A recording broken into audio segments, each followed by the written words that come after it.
بص المساحه اللي هيسيبها بخط النص ورا منه دلوقتي بعد ما تتمرن. بص هي هتمرن، بص المساحه فضلت قد ايه وخط النص استلمها، والتاني ساب كريستيانو رونالدو وانفرد بالجول.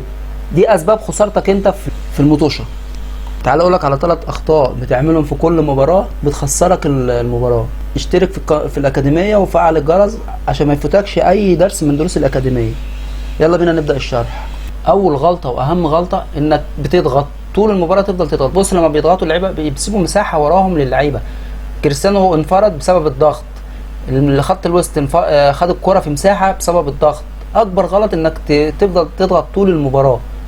الضغط دوت في اوقات محدده، يعني لما تلاقي الدنيا زحمه، لكن في نص الملعب يعني دي بص بسبب الضغط كريستيانو خد الكره لوحده واللاعب الثاني خد الكره لوحده. دي اول غلطه، ما تضغطش باللعيبه. اقفل الزوايا التمرير، ما تضغطش. اقفل المكان اللي هيمرر فيه اللاعب، سيب اللعيب يجري، سيبه يلعب براحته. اقفل انت المكان ما هيمرر. الكلام ده كله هيبقى بالتفصيل في فيديو طويل في الاكاديميه. بفكرك تاني بالاشتراك عشان ما يفوتكش دروس من اللي هنعملها في الاكاديميه. الغلطه التانيه اللي انت مش واخد بالك منها ان انت ما بتلعبش بديفندر. الديفندر ده اللي هو دي ام اف، زي مروان عطيه كده مثلا في النادي الاهلي. ده بينزل ما بين قلوب الدفاع، ما بين دول كده، بينزل ما بينهم، بيقفل لك في المكان ده، بيقفل ما بين قلوب الدفاع. لازم أن تكون عندك في خط الوسط ديفندر دي ام اف، ما تخليهمش كلهم سي ام اف، لان كده نص الملعب بتاعك هيبقى شوارع. اول ما الكره تروح معاك هجمه هتلاقيهم كلهم بيروحوا متقدمين. الدي ام اف ده بقى ما بيتقدمش، بيفضل ثابت مكانه. لو الكره ردت عليك بتلاقي لاعب خط الوسط واقف مع المساكين. دي تاني غلطه انت بتغلط فيها وما انتش واخد بالك منها. نخش بقى على الغلطه الثالثه.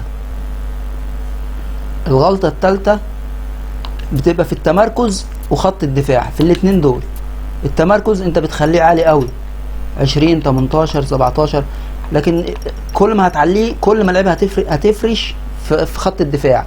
الكلام دوت لو المهاجم، لو اللاعب اللي انت بتلعبه بيلعب عرضيات خليها عاليه 18 17 20 عشان يقفلوا الاجنحه اللي بترفع، ماشي.